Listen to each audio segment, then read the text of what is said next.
우리 이 시간에 주시는 하나님 말씀을 보겠습니다. 구약성경 민수기 20장 10절에서 13절, 그리고 신약성경 요한복음 7장 37절에서 44절까지 두 곳에서 하나님 말씀을 봉독하겠습니다.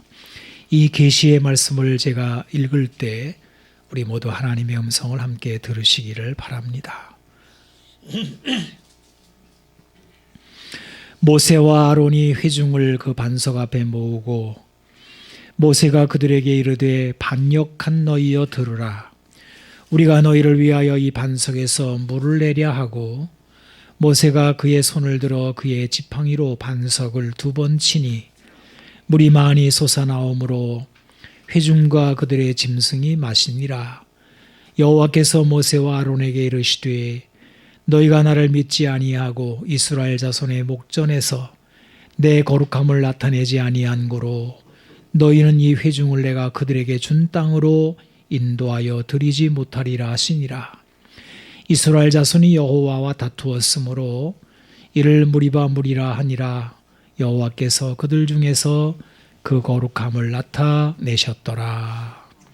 명절 끝날 곧 큰 날에 예수께서 서서 외쳐 이르시되 누구든지 목마르거든 내게로 와서 마시라. 나를 믿는 자는 성경의 이름과 같이 그 배에서 생수의 강이 흘러나오리라 하시니 이는 그를 믿는 자들이 받을 성령을 가리켜 말씀하신 것이라. 예수께서 아직 영광을 받지 않으셨으므로 성령이 아직 그들에게 계시지 아니하시더라. 이 말씀을 들은 무리 중에서 어떤 사람은 이 사람이 참으로 그 선지자라 하며 어떤 사람은 그리스도라 하며 어떤 이들은 그리스도가 어찌 갈릴리에서 나오겠느냐. 성경에 이르기를 그리스도는 다윗의 씨로 또 다윗이 살던 마을 베들레헴에서 나오리라 하지 아니하였느냐 하며 예수로 말미암아 무리 중에서 쟁론이 되니 그 중에는 그를 잡고자 하는 자들도 있으나 손을 대는 자가 없었더라. 아멘. 믿음과 소망과 사랑, 이 세 가지는 사람이 살아가는데 필수적인 요소입니다. 사람 사는 세상은 믿음 위에 건설됩니다. 그래서 우리는 이발소에 가서도 이발사의 면도칼 앞에 목을 맡길 수가 있고 또 가족이 만들어 놓은 음식을 마음껏 먹을 수 있습니다. 옛날의 왕들은 자신이 먹는 음식에 누가 독을 넣었을지도 모른다는 의심에 기미상궁이라고 하는 것을 두었습니다. 믿음과 소망과 사랑이 사라지게 되면 왕들조차도 목숨을 보존하기 어렵다는 것을 보여줍니다. 믿음, 소망, 사랑은 죽고 사는 차원뿐이 아니라 행복하고 평안한 기쁨의 삶과도 관련이 있습니다. 사는 것이 힘들어지다 보면 소망도 불투명해지고 사랑이 식어지고 불신이 생겨나기 쉽습니다. 그래서 나중에는 환경의 어려움 때문이 아니라 미움과 불신 때문에 사는 것이 어려워지게 됩니다. 그래서 좀 환경이 어려워도 서로 믿고 사랑하면 살아갈 만합니다. 소망이 생겨납니다. 사람에게 중요한 것은 믿음, 소망, 사랑입니다. 민수기는 하나님의 백성의 믿음에 대한 기록입니다. 여기에는 믿음도 나오고 불신도 나옵니다. 이 민수기서가 36장으로 되어 있는데 배경은 광야 생활입니다. 이들은 40년간 광야에서 살면서 바로 지금 제가 말씀드린 믿음에 대한 체험을 하게 됩니다. 1장부터 10장까지는 믿고 따르는 모습이 나오고요. 11장부터 36장까지는 불신과 거역이 나옵니다. 그러니까 이스라엘 백성들은 믿음으로 시작하였지만 불신으로 나아갔고 이 때문에 광야의 절망을 경험하게 되는 것입니다. 이스라엘 백성들의 광야 생활은 큰 고통과 절망의 시간들입니다. 그 이유는 환경에 있는 것이 아니라 바로 믿음의 문제였습니다. 민수기 13장에 가게 되면 이제 가나안 땅에 정탐을 하게 되지 않습니까? 근데 정탐한 사람들이 돌아와서 이 좋은 얘기를 하면 좋겠는데 그냥 불평과 원망과 불신을 쏟아놓습니다. 모세와 아론을 원망합니다. 약속의 땅에 못 들어간다라고 절망합니다. 이 불신앙이 그들의 불행의 원인입니다. 하나님은 이 불신을 하나님 멸시라고 지적하시며 그렇게 말한 사람들은 다 광야에서 죽고 말 것이라는 선고를 내리게 됩니다. 여러분, 불신이 이렇게 무섭습니다. 그런데 이 불신은 어디까지 번졌느냐 하면 모세와 아론까지입니다. 민수기 11장부터 슬슬 원망이 터져 나오더니 13장에는 전 이스라엘 백성의 불신이 전염병처럼 퍼지고 나중에는 모세와 아론까지도 하나님을 믿지 않는 데까지 가버린 것입니다.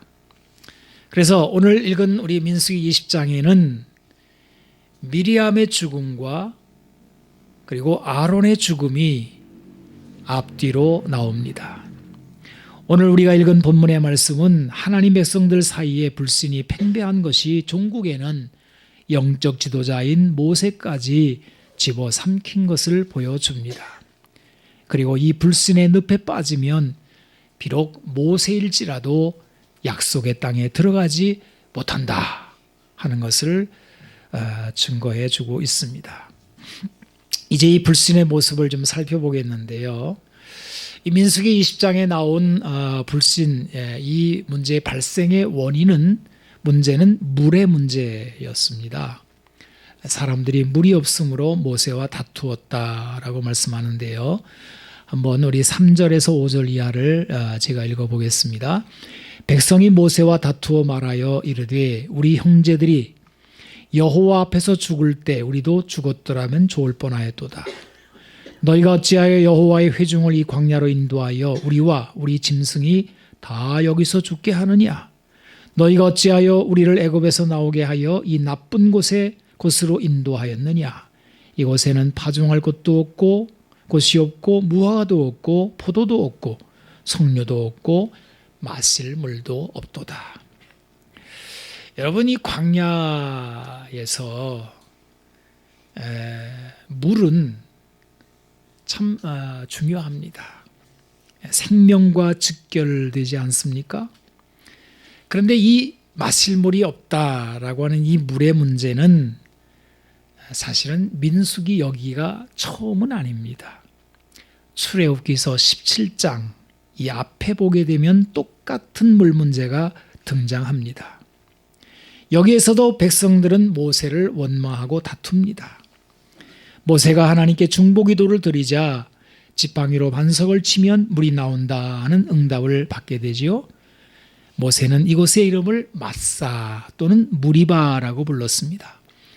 마사는 시험이라는 뜻이고 무리바는 다툼이라는 뜻입니다. 물 문제로 다투면서 하나님이 우리와 같이 계시는지를 시험하였기 때문에 이런 이름이 붙었습니다. 이제 세월이 지나 민수기 20장에서 똑같은 문제가 발생했습니다. 어떤 사람들은 출애굽기 17장 이 물 문제와 민수기 20장의 물 문제가 같은 한 사건이라고 봅니다마는 그렇지는 않습니다. 별개입니다. 하나는 신광야를 떠나서 일어났고 또 하나는 신광야에 도착해서 일어났다라고 기록합니다. 그래서 신명기 33장에 보게 되면 마사에서 시험하시고 무리바 물가에서 다투셨다라고 하므로 이 사건이 두 개 별개의 사건임을 밝히고 있습니다. 이름은 둘 다 무리바입니다. 즉 두 사건 모두 다툼이 있었기 때문에 무리바라고 부르는 것입니다. 그런데 중요한 것은 이 두 사건이 닮아 있지만 불신의 모습이 더 깊고 강화되어 가고 있다는 것입니다. 처음 사건은 그냥 물 문제일 뿐이었습니다. 백성들이 물이 없어 목이 마르니 원망이 터져 나왔고 다투었습니다. 그런데 세월이 지나 같은 문제가 두 번째 터졌을 때에는 심각해집니다. 여러분, 이것은 마치 한 번 병에 쓰러진 사람이 그 병을 근원적으로 다루지 않고 방치했을 때 똑같은 병이 두 번째 나타났을 때에는 치명적일 수 있는 것과 같습니다. 민수기 20장을 보십시오. 우선 백성들은 목마르다라는 말만 하지 않습니다. 우리 형제들이 여호와 앞에서 죽을 때 우리도 죽었더라면 좋을 뻔하였도다라는 이상한 말이 나옵니다. 죽고 싶다라는 말로 들리겠지만 그 이상이지요? 여러분, 왜 이런 말이 나왔는가 하면은 그 앞에 고라 반역의 사건이 있었거든요. 민수기 16장의 사건입니다. 이스라엘은 큰 내홍을 겪었습니다. 고라의 무리가 모세를 불신하여 대적하다가 산채로 멸망을 당한 사건입니다. 이때 이스라엘 백성들은 반역이 얼마나 무서운 심판을 초래하는지를 보았습니다. 그런데 여기 보십시오. 하나님의 진노로 죽은 사람들 때문에 이스라엘 백성들은 너희가 여호와의 백성을 죽였도다라고 모세와 아론을 원망합니다. 참 이런 적반하장이 어디 있습니까? 자기들이 악한 일을 하고 죽었는데, 하나님의 심판을 받고 죽었는데 이게 하나님 무서운지도 모르고 모세와 아론을 향하여 너희들이 죽였다라고 말을 해요.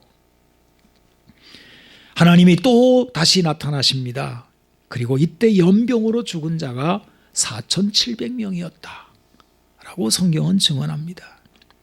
그리고 이 사건이 발생한 후에 오늘 본문의 물 문제가 터져 나온 것입니다. 그래서 민수기 20장의 물 문제는 출애굽기 17장의 물 문제와는 근본적으로 그 성격을 달리합니다. 출애굽기 17장에는 그냥 그저 물 문제예요. 하지만 민수기 20장은 물 문제뿐만 아니라 감정의 문제까지 실렸습니다. 지도자 모세를 향한 백성들의 원망과 불신의 골이 깊어지면서 터진 문제입니다. 이것은 물 문제를 빌미로 한 지도력 불신의 문제입니다.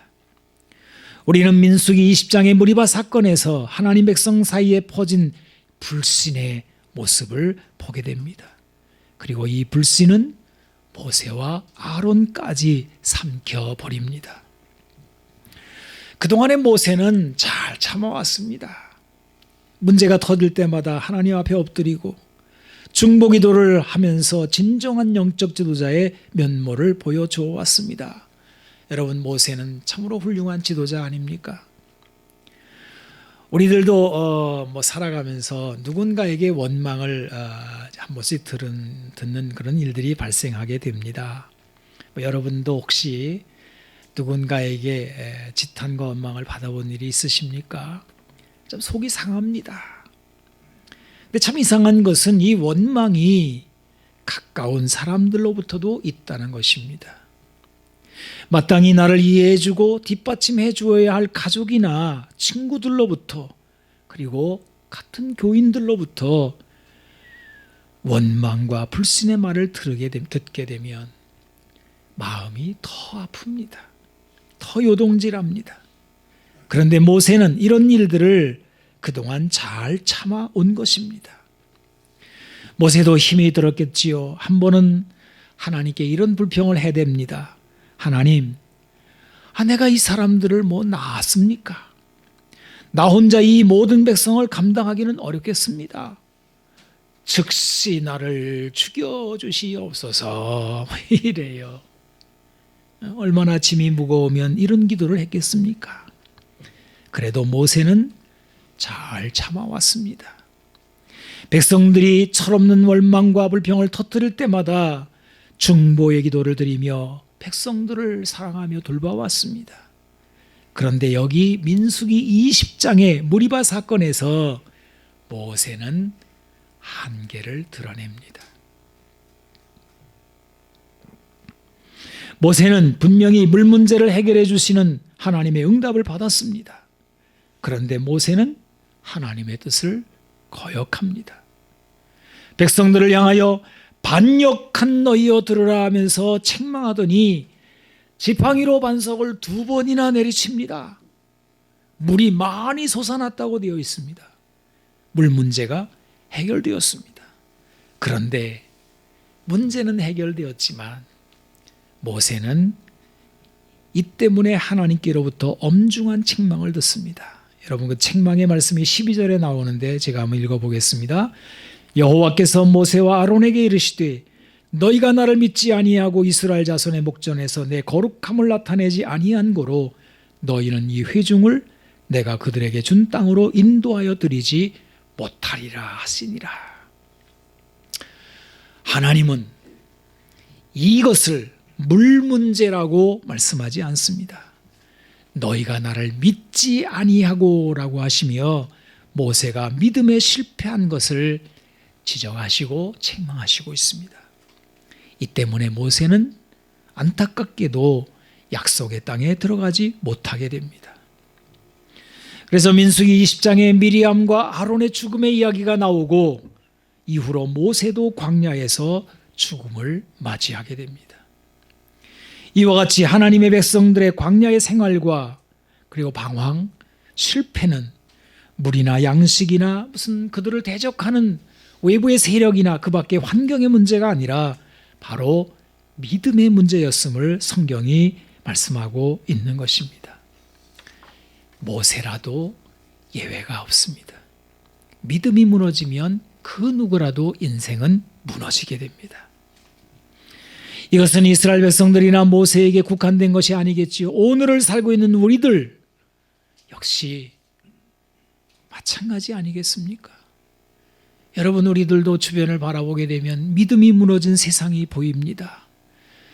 가정의 부부 간의 믿음이 무너진 세상, 교회 성도들 간의 믿음이 무너진 모습들, 그리고 이웃 간에도, 심지어는 국가 지도자들에게도 서로 불신하며 헐뜯고 무시하고 원망하고 틈만 나면 서로 물어뜯는 모습을 우리는 어렵지 않게 봅니다. 여러분, 광야는 물이 없어 죽는 것이 아닙니다. 물은 하나님이 준비하십니다. 반석에서 생수가 터져 나오지 않았습니까? 하나님이 그 백성을 책임지시는 것입니다. 그런데 사람들은 불신이라는 늪에 빠져버립니다. 이상하지요? 사람이 불신에 빠지게 되면 그 좋은 것들이 다 보이지 않게 됩니다. 눈에 혜태가 끼듯이 안 보이는 거예요. 상대방의 장점은 하나도 보이지 않습니다. 점점 더 섭섭한 것만 보이게 되고요. 그리하여 불신은 미움을 가져옵니다. 하나님의 공급도 보이지 않습니다. 그리하여 세상은 점점 더 고립되고 두려운 곳이 되어버리고 죽음의 자리로 나아가게 됩니다. 불신이 가져오는 무서운 결과들입니다. 불신이 무서운 것은 이것이 전염병처럼 퍼져나간다는 것입니다. 그래서 모세와 아론도 이 불신에 전염되고 말았습니다. 신학적으로 모세는 율법의 대표입니다. 여러분, 율법은 결코 나쁜 것이 아닙니다. 참 좋은 것이라고 성경은 증언합니다. 하지만 율법의 기능은 죄를 지적하고 깨닫게 하는 것입니다. 죄인이 의롭게 되는 것은 율법을 넘어선 믿음의 영역입니다. 그래서 갈라디아서에서는 율법의 행위로는 의롭다함을 얻을 수 없고 그리스도를 믿음으로써 의롭게 된다라고 선포합니다. 우리는 여기에서 모세와 예수님을 비교해 볼 수 있습니다. 모세가 위대한 영적 지도자이지만 그는 율법이라고 하는 한계에 머무릅니다. 율법의 기능은 죄를 깨닫게 하고 책망하는 것입니다. 모세가 무리바에서 백성을 향하여 반역한 너희여 들으라 라고 외친 모습은 율법의 단면도입니다. 율법으로 보게 되면 반역이 뚜렷이 보입니다. 허물이 잘 보입니다. 여러분, 이것이 법의 기능 아니겠습니까? 우리가 이렇게 도로에 차를 가지고 나가게 되면 도로법이라고 하는 것이 이제 있어서 지배를 받게 되는데요. 이제 속도 위반이나 주정차 위반을 하게 되면 이제 카메라에 딱 이제 걸리게 됩니다. 그러면 여지없이 딱지가 날라오게 되지요. 율법이란 바로 법을 어기는 자를 감시하는 카메라와 같습니다. 사람들은 카메라 앞에서는 조심하지만 카메라가 없다 싶으면 언제든지 속도를 위반할 수 있습니다. 이것이 바로 카메라의 한계입니다. 그래서 차를 운전하는 자에게는 카메라만이 아니라 이 사람 살아가는 삶에 대한 다른 사람들을 존중하게 여기고 또 사랑하고 믿고 하는 이것이 더 중요합니다. 사람들 간의 믿음이 무너지게 되면 이 세상은 생명을 잃거나 불행해질 수 있는 일들이 너무 많이 발생하게 됩니다. 이런 것들을 알게 되면 스스로 조심하게 되고, 이것이 법의 문제를 넘어선 믿음의 문제라고 하는 것입니다. 모세는 율법의 대표로서 한계를 갖습니다. 율법으로는 하나님이 약속한 나라를 유업으로 받지 못합니다. 율법은 죄를 지적하는 것이기 때문에 서로 정죄할 뿐입니다. 그런데 예수님은 율법의 완성이십니다. 왜냐하면 예수님이 율법의 한계를 넘으셨기 때문입니다. 이걸 우리는 뭐라고 불러요? 은혜라고 부릅니다. 요한복음 1장 17절을 보겠습니다. 율법은 모세로 말미암아 주어진 것이요 은혜와 진리는 예수 그리스도로 말미암아 온 것이라. 오늘 읽은 요한복음 7장의 말씀에서 모세와 예수님의 차이점을 발견하게 됩니다. 율법과 은혜가 어떻게 다르게 작동하는지를 보게 됩니다. 자, 이제 요한복음 7장으로 가보겠습니다. 오늘 본문의 말씀에 7장으로 들어가게 되면 명절이라는 이제 말이 나오게 되는데요. 바로 유대인의 명절 초막절입니다. 이 초막절이라고 하는 것은 유대인의 3대 명절 중에 하나입니다. 여러분, 우리나라 사람들도 명절이 있지 않습니까? 추석이라든지 설날이라든지 이런 기쁘고 즐거운 명절이 있습니다. 명절이 되면 그냥 고향 찾아가는 사람들로 인수 사람들이 그냥 가득합니다. 왜 그런 현상이 벌어질까요? 가족들을 보겠다는 거죠. 예. 팍팍한 세상에서 그 가족들, 부모님 만나고 형제들 만나서 이제는 릴렉스 앤 엔조이, 긴장하고 살던, 경쟁하고 살던 그런 사람들이 긴장과 경쟁이 없는 가족 공동체 안에서 사랑과 믿음으로 가득한 그 가족 공동체 안에서 이제 우리가 축제를 지낸다. 이게 명절이잖아요.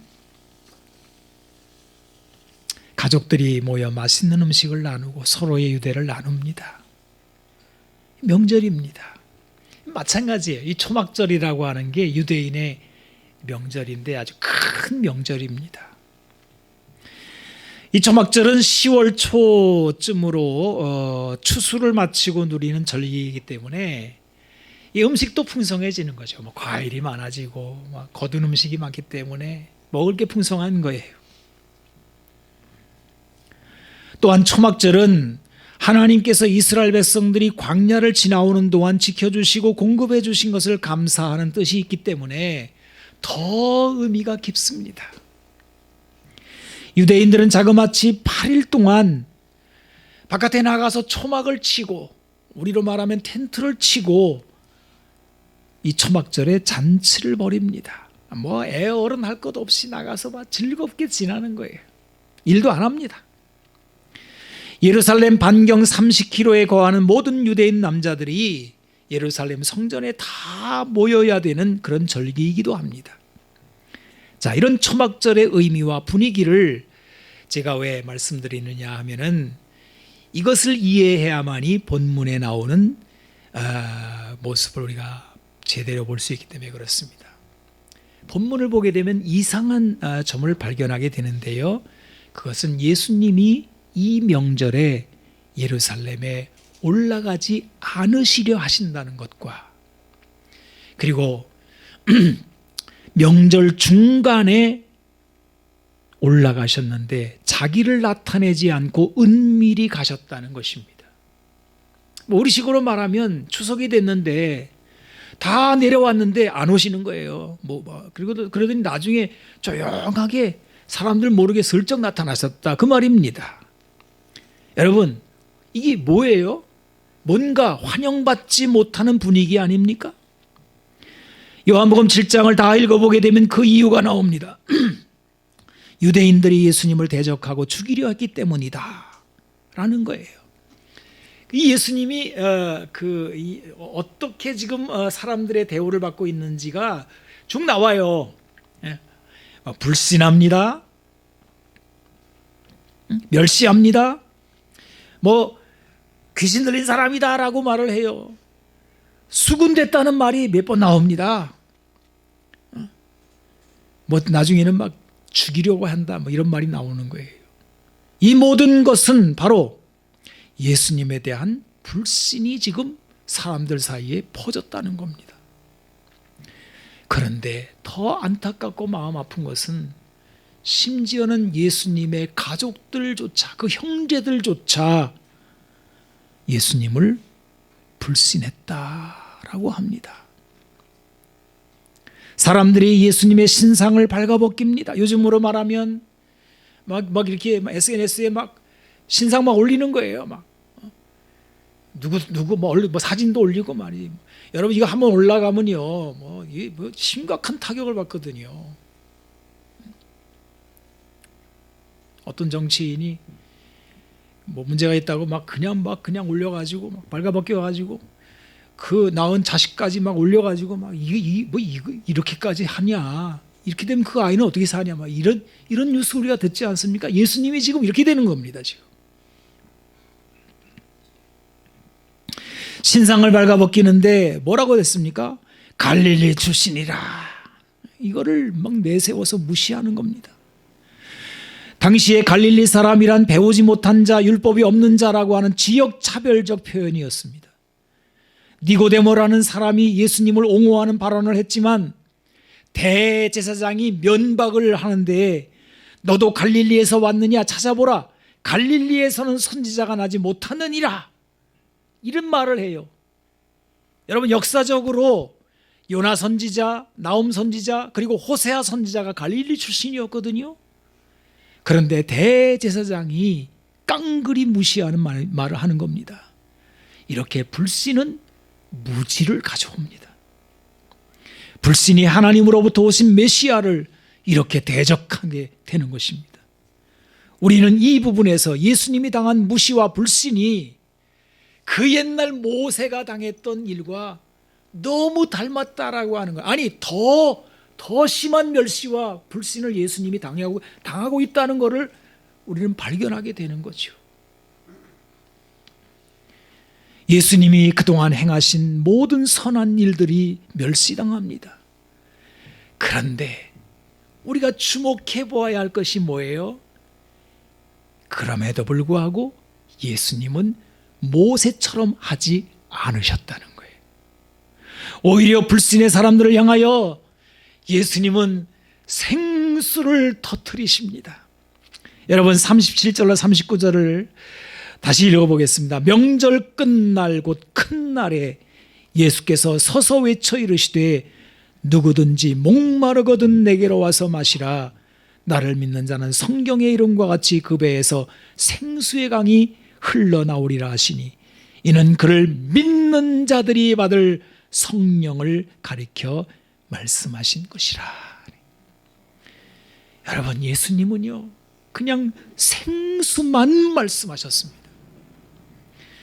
여기서 생수에 대한 말씀을 좀 생각해 보겠습니다. 이스라엘 백성들은 광야에서 물을 찾았습니다. 광야의 물은 필수적입니다. 물이 없다면 다 죽을 것입니다. 하나님은 반석에서 물을 내주셨습니다. 이것이 구약 성경에 나오는 이야기입니다. 그런데 성경은 여기서 그치지를 않습니다. 물은 더 깊은 의미로 나아갑니다. 이제 가나안 땅에 들어가서 물 문제가 해결되잖아요. 광야가 아니니까요. 요단강도 있고 갈릴리 호수도 있고 뭐 사방에 오아시스들도 있어서 이제 샘들도 있고 하니까 뭐 가나안 약속의 땅에 들어가서는 그들이 더 이상 뭐 마실 물 때문에 문제가 생긴 건 아니에요. 그런데 또 다른 더 중요한 물 이야기가 나옵니다. 물질로서의 물뿐만이 아니라 사람의 배에서 나오는 생수의 강을 성경이 이야기를 합니다. 어디에 나오는 말씀입니까? 바로 이사야 12장 2절로 3절 말씀입니다. 보라, 하나님은 나의 구원이시라. 내가 신뢰하고 두려움이 없으리니 주 여호와는 나의 힘이시며 나의 노래시며 나의 구원이심이라. 그러므로 너희가 기쁨으로 구원의 우물들에서 물을 기르리로다. 유대인들은 바로 초막절에 이 말씀을 읽습니다. 하나님이 광야 반석에서 생수를 주신 같이 또 다른 차원의 물을 주시는데 그것은 어떤 물입니까? 구원의 우물물이라는 거예요. 여러분, 우리도 구원의 우물물이 필요한 존재예요. 우리 대한민국은 물이 흔해요. 세상에 어떤 나라보다도 그냥 퍼마실 수 있는 물이 도처에 많습니다. 뭐 요즘은 마트에 가면 다 물 사 먹을 수 있고요. 물론 스토어가 나옵니다. 그런데 그 물 때문에 우리가 죽겠다는 건 아니잖아요. 그 물도 중요합니다. 육신의 물도 중요하지만 우리 사람에게는 구원의 우물물이 필요하다니까요. 왜 다들 죽겠다고 난리를 치는 겁니까?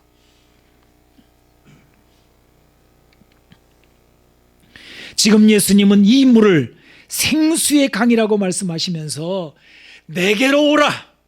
나를 믿는 자는 이 물이, 이 구원의 물이 그 사람의 배에서 흘러나오리라 선포하시는 거예요. 여러분, 여기 나를 믿는 자라는 말씀에 주목하십시오. 믿음입니다. 예수를 믿는 믿음에서 이 생수의 물이 터져 나오는 것입니다. 모세가 실패했던 믿음이 예수님에게서 회복된다는 말씀입니다. 지금 예수님은 믿음의 기로에 서 있습니다. 비난과 욕설도 모자라 이제는 잡아 죽이려 하는 불신의 극한 상황을 맞았습니다. 심지어 가족들마저 이 불신에 사로잡힙니다. 이쯤 되면 예수님도 사람이신지라 모세처럼 책망과 심판을 하실 수도 있지 않겠습니까? 그러나 심판은 해결 방법이 아닙니다. 비난도 해결 방법이 아닙니다. 정죄도 해결 방법이 아닙니다. 여러분, 민수기로 가보십시오. 고라의 자손이 심판을 받았습니다. 저는 민수기 읽을 때마다 속이 후련하더라고요. 반역하는 놈들은 그냥 땅이 벌어져가지고 당장에 그냥 불심판을 받으니까 요즘도 하나님 이렇게 안 하시나 이런 생각이 들 때도 있습니다. 아주 속이 후련한 장면이 민수기에 나오는데요. 하지만 그들이 당한 멸망은 이스라엘 백성들을 바로 세우지 못했습니다. 불신이 불신을 낳고 증오가 증오를 낳았습니다. 결국 이것 때문에 모세와 아론도 성질이 나서 죽음으로 갑니다. 예수님은 이것을 잘 아셨습니다. 예수님은 율법을 넘어섭니다. 죄를 지적하고 심판하지 않고 믿음을 구축하십니다. 나를 믿는 자는 성경의 이름과 같이 그 배에서 생수의 강이 흘러나오리라. 이 얼마나 은혜로운 선포입니까? 이 은혜가 우리를 살게 하는 것입니다. 여러분, 그 다음에 이 요한복음 7장 다음에 8장으로 들어가게 되면 바로 이어서 나오는 한 사건이 나오는데요. 음행 중에 잡혀온 여인에 대한 이야기가 나오지 않습니까? 서기관들과 바리새인들, 소위 말하는 율법의 사람들이 예수님 앞에서 이 여인을 고발합니다. 모세는 율법에 이러한 여자를 이러한 여자를 돌로 치라 명하였거니와 선생은 어떻게 말하겠나이까? 이러면서 이 여자를 끌고 와서 설기등등한 거예요. 참 이상하지요. 하나님이 주신 율법이 그렇게 좋은 건데 그 율법이 사람을 설기등등하게 만들었어요. 그런데 이에 대하여 예수님은 어떻게 말씀하셨습니까? 예수님은 모세와 달랐습니까? 그렇습니다. 예수님은 이렇게 말씀하십니다. 너희 중에 죄 없는 자가 먼저 돌로 쳐라. 그러더니 이 여인을 향하여는 이렇게 말씀하십니다. 나도 너를 정죄하지 아니하노니 가서 다시는 죄를 범하지 말아라. 요한복음 7장에 이어 8장에 나오는 이 은혜의 사건 후에 놀랍고 중요한 말씀들이 선포되는데요.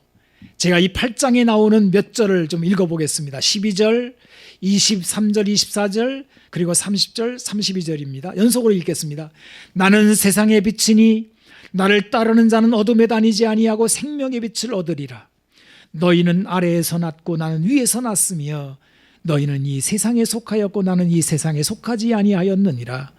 그러므로 내가 너희에게 말하기를 너희가 너희 죄 가운데서 죽으리라 하였노라. 너희가 만일 내가 그인 줄 믿지 아니하면 너희 죄 가운데서 죽으리라. 이 말씀을 하심에 많은 사람이 믿더라. 그러므로 예수께서 자기를 믿은 유대인들에게 이르시되 너희가 내 말에 거하면 참으로 내 제자가 되고 진리를 알지니 진리가 너희를 자유롭게 하리라. 계속해서 믿음에 대한 이야기가 나옵니다. 왜냐하면 예수님이 구축하시려고 하는 것이 바로 믿음이었기 때문입니다. 그래서 8장을 읽어보면 예수님을 사마리아 사람이다, 귀신 들렸다, 거짓말쟁이다 하며 돌로 치려 하여도 예수님은 대적하지 않습니다. 인내하시며 설명해 주시고 또 설명해 주시면서 성전에 들어가서 또 가르쳐 주시면서 믿음의 길을 계속해서 열어 보이십니다. 여러분 8장의 마지막 절을 보십시오. 59절입니다. 그들이 돌을 들어 치려 하거늘 예수께서 숨어 성전에서 나가시니라. 이것이 예수님의 모습입니다. 아마 모세 같았으면 그들이 돌을 들어 치려 하였다라고 하는 그 다음에 패역한 너희여 이렇게 나왔을 거예요. 지팡이를 들어가지고 그냥 치는 모습이 나왔을 텐데 예수님은 그냥 피해서 다른 데로 가십니다. 이게 믿음의 길입니다. 너희는 마음에 근심하지 말라. 하나님을 믿으니 또 나를 믿으라. 여러분 믿음만이 이 세상을 구원합니다. 사람에게 믿음의 회복이 가장 중요한 것입니다. 너희는 마음에 근심하지 말라. 하나님을 믿으니 또 나를 믿으라. 참 우리가 많이 들었던 말씀이지요. 여러분 보세요. 하나님을 믿으니 또 나를 믿으라. 왜 두 번 나옵니까? 예수님이 하나님이시잖아요. 우리가 아는 대로. 하나님을 믿으라 그러면 끝나는데 왜 나를 믿으라는 말을 또 합니까? 여기서 나는 사람의 모습으로 오신 예수님을 말하는 것이거든요. 그러니까 하나님을 믿는 믿음이 있는 사람이면 사람들 간에도 믿음이 생겨나야 된다 이 말이죠. 저도 그런 얘기 많이 들었어요. 사람은 믿음의 대상이 아니다. 사랑의 대상이지. 틀린 말은 아닌 것 같아요. 왜? 참 사람이 실망 줄 때가 많거든요. 내가 믿었던 사람이 막 그렇게 실망스러운 일을 끼치게 되면 그래 사람은 믿을 존재가 못 돼. 그러면서 이제 상처받으니까 하나님만 믿으면 됐지 사람은 믿을 존재가 아니야. 그런데 아니에요. 예수님은요. 너희들이 하나님을 믿고 있어? 그 믿음에 거하는 사람이라면 사람들 간에도 믿음이 구축돼야 돼. 다른 사람이 실망을 끼치더라도 정말 너희에게 아픔을 주었을지라도 그래도 너희는 그 믿음의 길을 포기하지 마라. 너희 자신이 먼저 믿음의 길을 보여줘. 하나님을 믿는 사람이거든. 이렇게 말씀하시는 거예요. 이때 세상은 회복됩니다. 제가 한 사람 이야기를 좀 드리겠습니다. 뭐 이거 교회사의 중요한 인물이기도 하지만 요한 웨슬레라는 사람인데요. 뭐 감리교 창시하기도 오래 했죠. 이분에 대해서 위키피디아에서 소개하기를 영국 교회사에서 존 웨슬레라는 지성적이고 활동적인 신학자가 나온 것은 부모의 영향이다 그랬어요. 그러니까 이 웨슬레가 이렇게 훌륭하게 된 거는 그 엄마 아버지 때문이다. 특히 그 어머니 수산나라고 하는 그 어머니가 참 회자됩니다.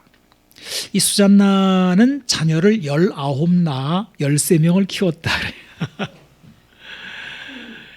옛날에는 또 많이 죽었어요. 그래가지고 19명을 낳았지만 13명을 키웠다 그래요.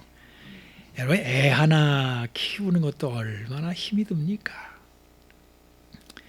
근데 무려 한 타스도 넘는 더 되는 아이들을 키우자니 그 집안이 날마다 전쟁터였을 거예요. 이 수잔나가 이제 목사님 사모님이었는데 뭐 가진 게 많지도 않았겠죠.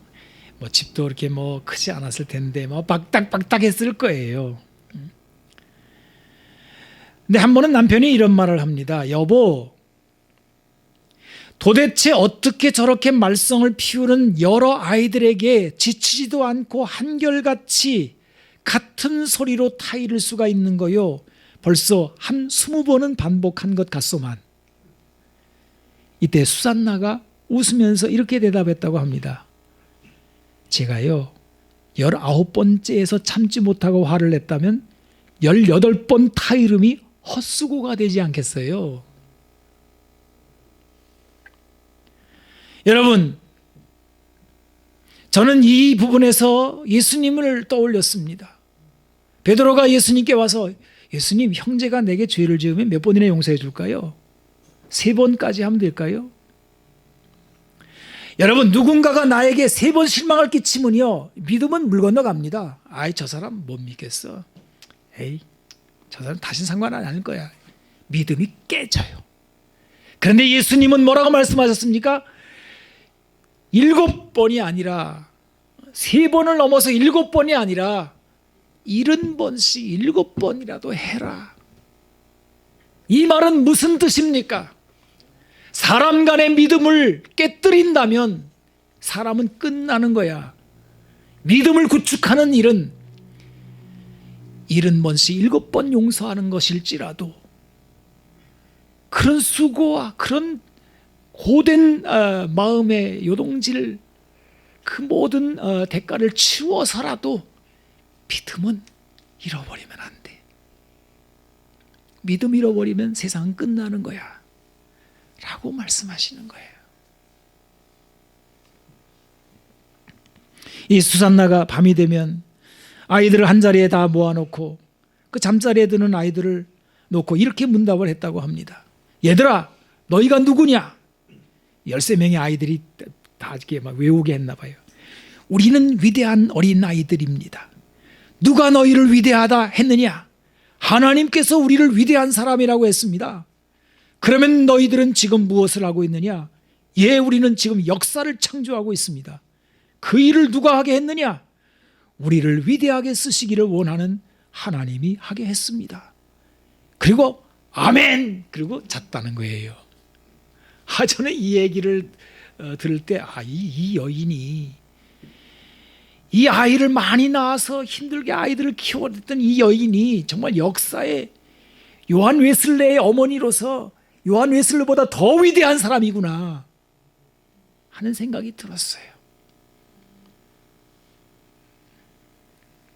여러분, 우리가 모세의 자리에서 예수님의 자리로 나아갈 때 이 세상은 믿음의 세상으로 변화됩니다.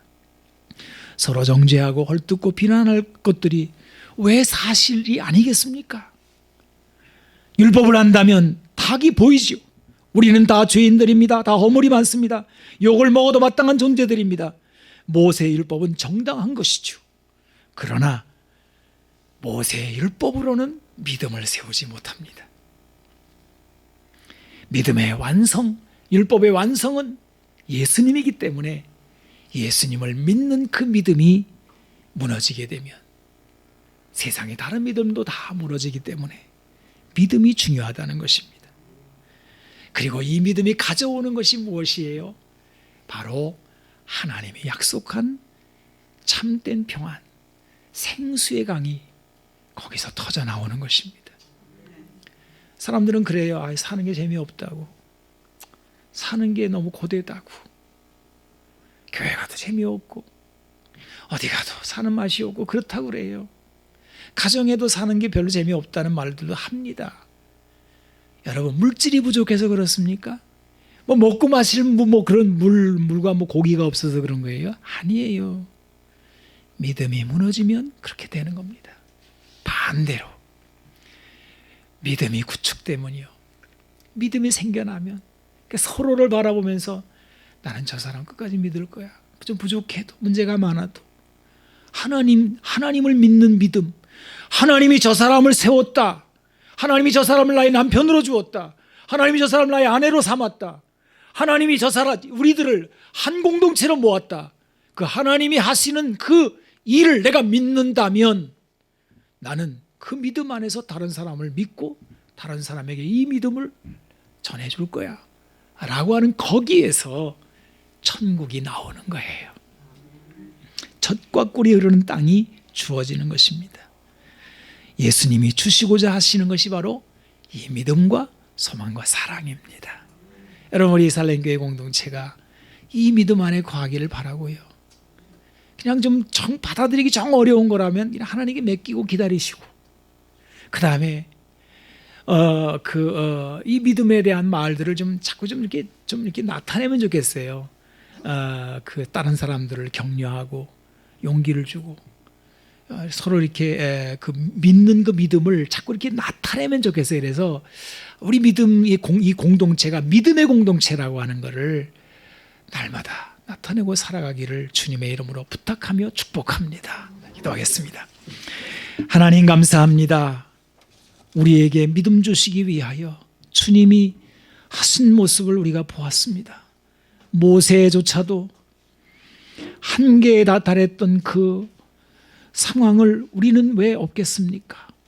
하지만 하나님, 우리 사람에게 필요한 것은 믿음과 소망과 사랑, 이것이 무너지면 다 무너진다는 것을 오늘 주님 말씀해 주시오니, 주의 말씀을 듣고 우리 안에 믿음이 생겨나게 하여 주시고, 하나님을 믿는 믿음 안에서 우리 사람들 간에도 이 믿음이 구축되는 저희들이 되게 하여 주옵소서. 하나님, 교회를 고쳐주옵소서. 가정을 고쳐주시옵소서. 이 나라 이 민족에게 이 믿음이 생겨나게 하여 주옵소서. 그리하여 하나님, 하나님의 뜻이 하늘에서 이루어진 것 같이 이 땅에서도 하나님의 나라가 이루어지게 하여 주시고, 여기 사는 우리들에게 이 믿음으로 인하여 살만한 세상이 되게 하여 주시고, 오늘도 이 땅에 하나님의 나라가 이루어지게 하여 주옵소서. 예수님의 이름으로 기도하옵나이다. 아멘. 아멘.